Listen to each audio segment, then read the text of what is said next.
everybody, it's your favorite Emperor's New Clothes favorite nerd, and today we are looking at the ThreeZero Siege Megatron, which is their kind of non-transforming take on the Hasbro piece that was released, I guess, last year, perhaps even the year before. Supposed to be hyper-detailed, hyper-articulated, etc., etc., and for the most part it is, but we will talk about what that actually means as we move through this figure. But with that being said, first and foremost, let us thank Robert D., who sent this to me, and is a very brave man to allow me the opportunity to take a look at all these expensive pieces. That being said, I do want to take a look at this guy, but in order to do so, we have to start with accessories.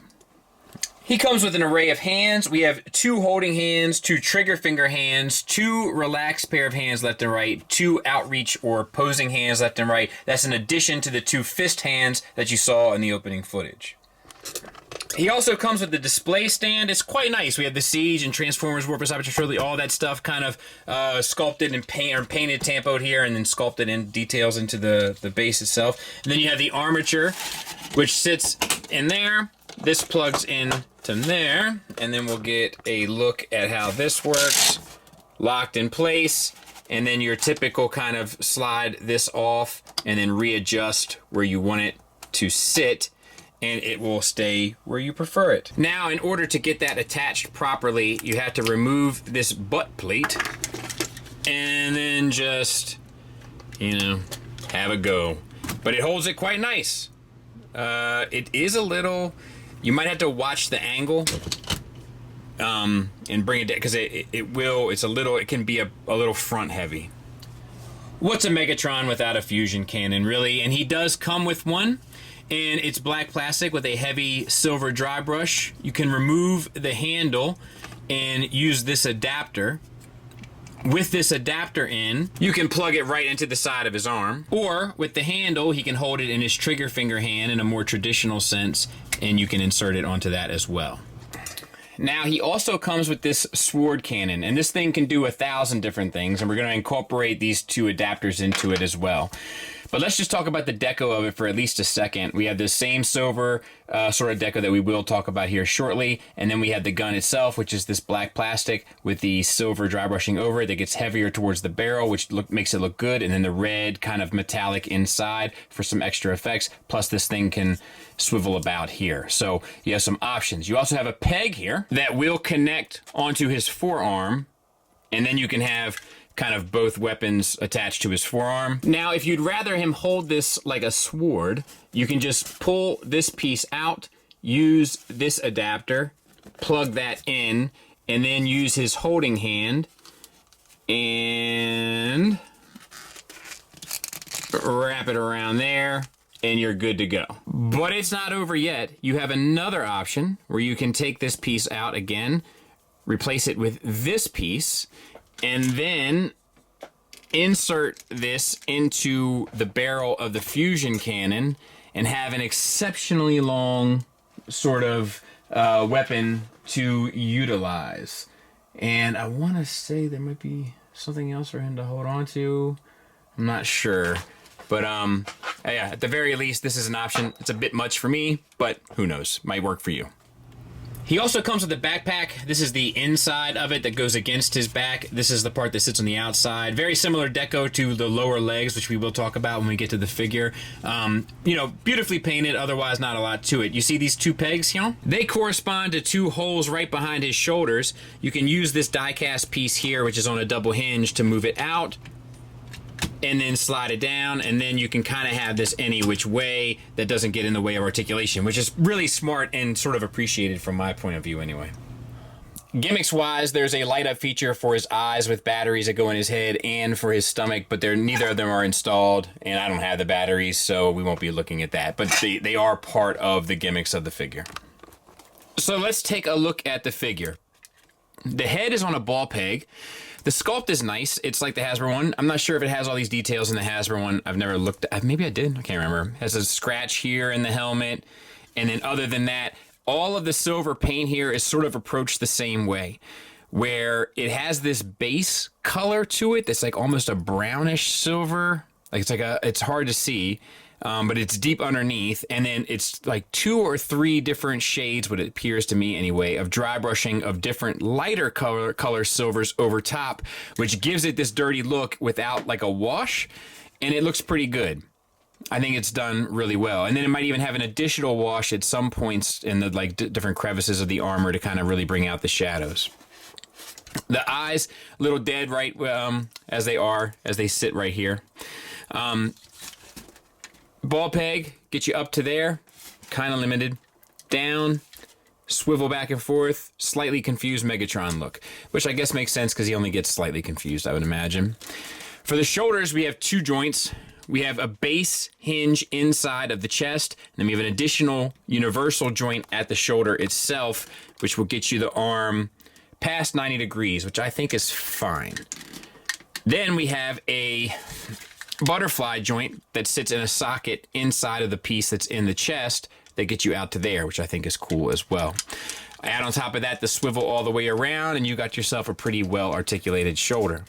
Silver detailing is done the same way on the shoulder. We have a bicep swivel that is really tight with some red paint added and has the silver dry brushing on top to kind of stay true to form. A double jointed elbow that gets you almost the full run, but I think more than you'll most likely need. And then we have silver paint on the forearm that's done the same way that we've spoken about. Wrists are on ball pegs. Your wrist flap will get out of the way to allow for more articulation or perhaps even hand options while you're using the hands. Same for the other side. Now for the chest, same detailings for the silver plus the purple Tampo paint for the Decepticon symbol. We have the jewels. This one is a translucent plastic, I believe. This is actually painted turquoise, and then that's a translucent down below, a yellow, red paint on the sides. This pelvis piece here is kind of interesting. It will get out of the way a bit on this like accordion hinge, like a double, I guess it's a double hinge technically, to allow for an ab crunch. I just push it right back into place. Slight one, but it's there. Nothing back, but you do get a teapot where it fits over top of the abdomen, where the chest sits over top of the abdomen both ways, so that's cool. Moving on to the hips, we don't have to worry about any of these panels getting out of the way, really, but they will on ball pegs. And then you have these universal joints. Now, I'll be honest with you, this looks too much like the toy to me and looks less like a new piece. I think it really throws off the look of this figure. And I understand that it's supposed to look like the toy, just a premium version, but there's something about this that I find off-putting. That being said, universals for hips, tight. I'm not going to push it any further, more than you'll ever need. And out to the side, full Van Damme, non-ratcheted, tensioned, but seem to be tensioned pretty well. Thigh swivel. We have the silver accents done the same way. Double jointed knee that hides really well inside of the calf. I'll back that out a taste. The joints are die cast there as well. I think they're die cast in the elbow. I think I meant to say that and didn't. Let's see. We have silver over top of the black here on the legs, which looks great, and then this copper paint on the vents, which also looks great. And then we have ankles. You get an ankle tilt up. You get an ankle tilt down. You get a significant rocker that shouldn't cause you any trouble. So all of that is good to go. And I want to say that this... Oh, yeah, and then your heel you can adjust as well. And then there he is kind of from the back, you know? I mean, look, this thing is really great.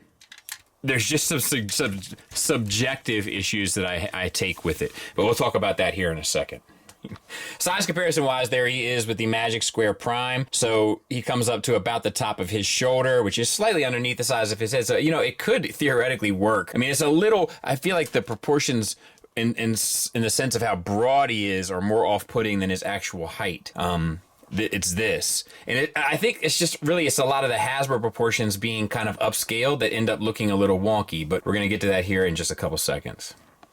Final thoughts wise, we'll start with the negative. I don't have a whole lot to say about it that's objective. Some of the joints are a little tight, and I'm nitpicking, but some of the joints are a little tight and they are a little scary, specifically the bicep joint in particular. That one is one that stood out to me as like, ooh, I wouldn't want to twist that puppy too much. Some of the range of motion to me is a little limited, like his ab crunch and stuff. Like the thing is this is a non-transforming figure, right? And you have a premium price point, so you can kind of throw everything that you want at it. So throw everything at it and give us a little bit more. Give us the same energy that you gave us with the knees, the shoulders. Give us that everywhere. Give us that in the ab crunch, the head movements, etc. And there might even actually be more head. There might be a whole plate like that moves, but if it is, that would be another tight joint that I can't get to move anyway. It is one of those units where if you don't have the batteries in, the thing obviously looks dead. We know that there's a better way to do it. Other companies have shown us that it's possible, so that's something that can be fixed as well. I have a subjective criticism of this thing, and it's just that there's something about the proportions of it that still seem wonky to me. It's like, everything that ThreeZero did is fantastic, but they did it on top of something that had some kind of inherent issues. Those issues proportionally might have a lot to do with the engineering that was required to get it to turn into the tank or whatever it turned into. But now without that requirement, it would have been nice to kind of stretch out some of those things. There's something weird about the legs and the hips specifically, and I can't quite put my finger on it, but something's a bit off to me. Just to me. Totally subjective, but something that I gotta point out.